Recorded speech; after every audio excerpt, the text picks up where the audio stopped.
ভূ অর্থনীতিতে পরাশক্তির হাতছানি দিচ্ছে বাংলাদেশ। বিশ্ব বাণিজ্যের প্রধান জলপথ বঙ্গোপসাগরের অসীম সম্পদের মতোই বাড়ছে মানচিত্রের পরিধিও।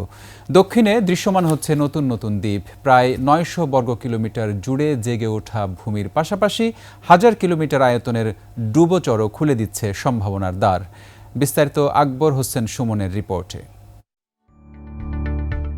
গঙ্গা, ব্রহ্মপুত্র, মেঘনা নদী ব্যবস্থা প্রতি বছর আনুমানিক ১০৬০ বিলিয়ন টনের বেশি পলিমাটি বঙ্গোপসাগরে ফেলে নতুন পথ তৈরি করে। পলি জমে নতুন ভূমিতে রূপান্তরিত হয়। গেল ২ দশকে সন্দ্বীপ অঞ্চলে এভাবেই কয়েকটি দ্বীপ গঠন হয়েছে। প্রধান নদীগুলো আছে, এগুলো হিমালয়ের থেকে যেই পরিমাণ সেডিমেন্ট লোড এখানে নিয়ে আসে, এটা বিশ্বের মধ্যে সর্বোচ্চ। এবং এই পরিমাণ লোড আসার ফলে যে বঙ্গোপসাগরের যে শ্যালো রিজিয়নটা আছে, এই শ্যালো রিজিয়নে দেখা যাচ্ছে আস্তে আস্তে পলি পরে ওইখানে প্রথমে দেখা যায় মাঠফ্লেট টাইপ বা ডুবোচরের মতো দেখা যায়। মেঘনা নদীর মোহনার মুখে তৈরি জাহাইজার চর এবং ভাসান চর প্রকৃতিতে ক্রমশ বৃদ্ধি পাচ্ছে। বর্তমানে এই দুটি দ্বীপ সন্দ্বীপের সঙ্গে মিলিত হয়ে একটি অবিচ্ছিন্ন একক দ্বীপ গঠন করতে চলেছে।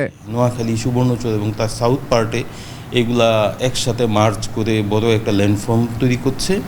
জাহাইজার চর ২০০০ সালেও ২৩ বর্গ কিলোমিটারের একটি ছোট্ট দ্বীপ ছিল। বছর দশেকের মধ্যে ভূমির আকার বৃদ্ধি পেয়েছে দ্বিগুণেরও বেশি। ২০১০ সালে ভাসান চর ছিল ৩৭ বর্গ কিলোমিটারের একটি ছোট্ট ভূমি। ২০২০ সালে যে ভূমিতে পলি জমে ৭৫ বর্গ কিলোমিটার সম্প্রসারিত হয়েছে। রোহিঙ্গা শরণার্থীদের জন্য যেখানে নির্মাণ করা হয়েছে আশ্রয়কেন্দ্র।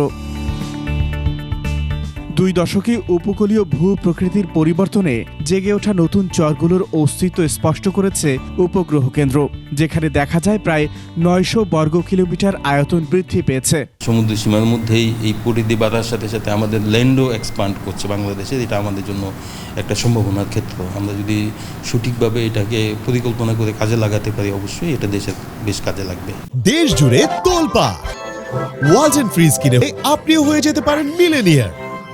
বাংলাদেশের উপরে গঙ্গার এবং ব্রহ্মপুত্র এই দুটো মিলে যে পলি আসে, সেটা খুব কমই আছে, যার কারণে এই পলিটা যখন সাগরে গিয়ে পড়ছে তখন বিস্তীর্ণ এলাকা মহিষপান হয়ে যাচ্ছে। পুরো এলাকাটা জুড়ে সে বাড়ছে।